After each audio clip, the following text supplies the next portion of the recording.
Student, good afternoon. Myself Salendra, teacher of Shivaji Group of Institution. I am going to explain the chapter is magnetic effect of current of physics, class 10th in Hindi medium.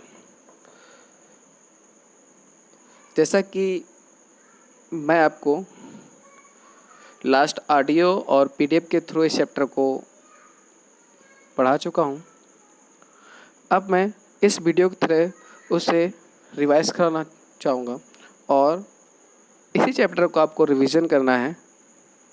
चलते हैं next topic पर। जैसा कि मैंने आपको बताया था कि जो चैप्टर का नाम है मैग्नेटिक इफेक्ट ऑफ करंट।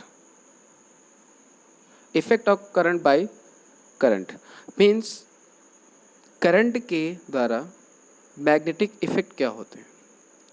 क्या करंट के पास भी मैग्नेट की प्रॉपर्टी होती है?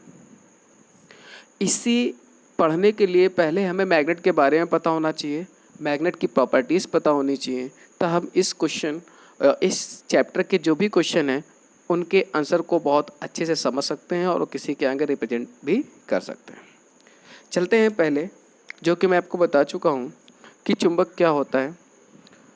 चुंबक एक ऐसा पदार्थ होता है जो लोहे व लोहे से बनी वस्तुओं को अपनी ओर आकर्षित करता है। उस पदार्थ को हम चुंबक कहते हैं। चुंबक का एग्जाम्पल भी बार मैग्नेट मीन्स छड़ चुंबक, नाल चुंबक, वलय चुंबक, प्राकृतिक चुंबक मीन्स आयरन ऑक्साइड, मैग्नेटाइट जिसे बोलते हैं। तो आप समझ गए होंगे चुंबक क्या है। चुंबक क्या होता है? चुंबक एक पदार्थ होता है और वो पदार्थ जो लोहे के कणों को या उससे बनी वस्तुओं को अपनी ओर आकर्षित रखने की प्रॉपर्टी रखता है, ये उसके अंदर गुण होता है। ऐसे पदार्थों को हम चुंबक कहते हैं, जिसे आप स्क्रीन पर देख पा रहे हैं। अब आते हैं चुंबक के गुण। चुंबक के गुण क्या होते हैं मैं आपको बताऊंगा। जो छड़ चुंबक होता है उसके एक साइड और एक दूसरा साइड, दो साइड होते हैं। एक साइड नॉर्थ साइड होता है और एक साइड साउथ होता है। ये कैसे डिसाइड होता है? जब हम किसी भी छड़ चुंबक को स्वतंत्र रूप से धागे से बांध कर लटका देते हैं और उसे मूव कर देते हैं फोर्स लगा करके, जब इस पर एक्सटर्नल फोर्स अप्लाई करके मूव कराते हैं, रोटेट होता है। रोटेट होने के बाद आफ्टर सम टाइम जब ये अपने रेस्ट पोजीशन पर आता है तो इसका एक साइड ऑलवेज उत्तर की ओर और दूसरा साइड ऑलवेज दक्षिण की ओर ठहरता है। इससे स्पष्ट हुआ कि इसका एक साइड क्या बोला गया नॉर्थ और दूसरा साइड क्या बोला गया साउथ। ये किसने दिया था? गिलबर्ट ने। किसने किया था? गिलबर्ट ने। साइंटिस्ट थे, उन्होंने इस प्रॉपर्टी को सर्च किया था। चलते हैं टॉपिक पर। पहला पॉइंट, चुंबक, प्रत्येक चुंबक के पास, कोई भी चुंबक हो, प्रत्येक चुंबक के पास दो ध्रुव होते हैं। दो ध्रुव, एक उत्तरी ध्रुव और एक दक्षिणी ध्रुव। समझ गए? दूसरी चीज, अब हम दो चुंबक लेते हैं। दो चुंबक ले लिया, एक चुंबक ए और एक चुंबक बी। ए चुंबक के पास भी नॉर्थ साउथ होगा, बी चुंबक के पास भी नॉर्थ और साउथ होगा। जब दोनों चुंबक को एक दूसरे के पास लाते हैं पर दोनों की साइड क्या हो? सेम हो, तो वो एक दूसरे के पास नहीं आते हैं। एक दूसरे से क्या होते हैं? प्रतिकर्षित होते हैं। वो दूर से एक फोर्स अप्लाई करते हैं जिससे आपको पास लाने के लिए फोर्स लगाना पड़ेगा और जैसे ही आप पास करके छोड़ोगे वैसे वो एक दूसरे से क्या होंगे? दूर भाग जाएंगे। इसे बोलते हैं प्रतिकर्षित होना। क्या बोलते हैं? प्रतिकर्षित होना।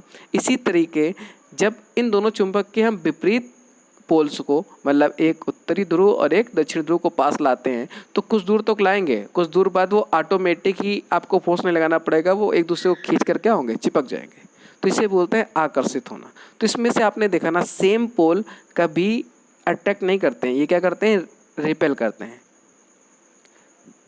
ठीक है, like poles always repel each other, मतलब सजातीय या समान ध्रुव एक दूसरे को प्रतिकर्षित करते हैं। Unlike charge are always attract each other, मतलब जो हमारे विपरीत या असमान ध्रुव होते हैं वो एक दूसरे को आकर्षित करते हैं। चौथा पॉइंट जो है, स्वतंत्र रूप से लटकाई हुई चुंबक लगभग उत्तर दक्षिण दिशा में ही रुकती है। हमेशा वो उसका एक साइड कहाँ जाएगा? उत्तर की साइड। एक साइड कहाँ जाएगा? दक्षिण। उत्तर ध्रुव उत्तर दिशा की ओर संकेत करता है और दक्षिणी ध्रुव और दक्षिण ध्रुव की ओर संकेत करता है। मीन्स जो उत्तर सिरा होगा वो ऑलवेज उत्तर की ओर रुकेगा, जो दक्षिण सिरा होगा वो दक्षिण की ओर रुकेगा। इसीलिए नॉर्थ और साउथ बोला गया। दो पोल होते हैं ना, नॉर्थ और साउथ क्यों बोला गया? क्योंकि उसको आप ऑलवेज फ्रीली सब्सटेंडेड करेंगे। जब उसको स्वतंत्र रूप से हम लटकाएंगे तो लटकाने पर उसका एक सिरा हमेशा उत्तर की ओर और दूसरा सिरा हमेशा दक्षिण की ओर ठहरेगा, जिसको हमने एक फिगर शो किया है बार मैग्नेट का, जिसके पास लेंथ भी है नॉर्थ और साउथ। ठीक है, उत्तर को हमने एन से किया है और दक्षिण को हमने एस से डिनोट किया है। चलते हैं नेक्स्ट टॉपिक पर, चुंबकीय क्षेत्र। चुंबकीय क्षेत्र क्या होता है? चुंबक के चारों ओर वह क्षेत्र जिसमें चुंबक के बल का संसूचन किया जाता है। मैं आपको बताऊंगा संसूचन क्या होता है। संसूचन मतलब होता है अनुभव करना या उसका एक्सपीरियंस लेना। मतलब चुंबक के चारों ओर का वो एरिया जहाँ पर हम चुंबकीय बल का अनुभव कर लें, तो वो किसका एरिया हो गया? चुंबक का। मीन्स आप जानते हो ना कि जैसे सपोज दैट अगर आप किसी भी कोल्ड एरिया में जाते हो, आपको ठंडी महसूस होती है, तो आपको क्या बोलते हो? वो एरिया कैसा है? Cold area. मतलब वो ठंडा एरिया है। कैसा है? ठंडा। क्योंकि तभी तो आप उस एरिया में गए तो आपको ठंडा लगा, आपने उसकी प्रॉपर्टी को अनुभव लिया, तो उस अनुभव के अकॉर्डिंग उसे क्या बोला? कोल्ड लगा तो कोल्ड एरिया, हॉट लगेगा तो हॉट एरिया। यही तो आप बोलोगे। वैसे ही चुंबक के चारों ओर का एक एरिया होता है जहाँ पर हम कोई आयरन पार्टिकल्स रखेंगे तो आयरन पार्टिकल्स चुंबक की ओर क्या होगा? बिना फोर्स के अट्रैक्ट हो जाएगा। उस पर एक चुंबक बल क्या होगा? सेल्फ अप्लाई हो जाएगा। तो उस क्षेत्र में चुंबकीय बल लगा, तो इसका मतलब वो कौन सा क्षेत्र हो गया? चुंबकीय क्षेत्र।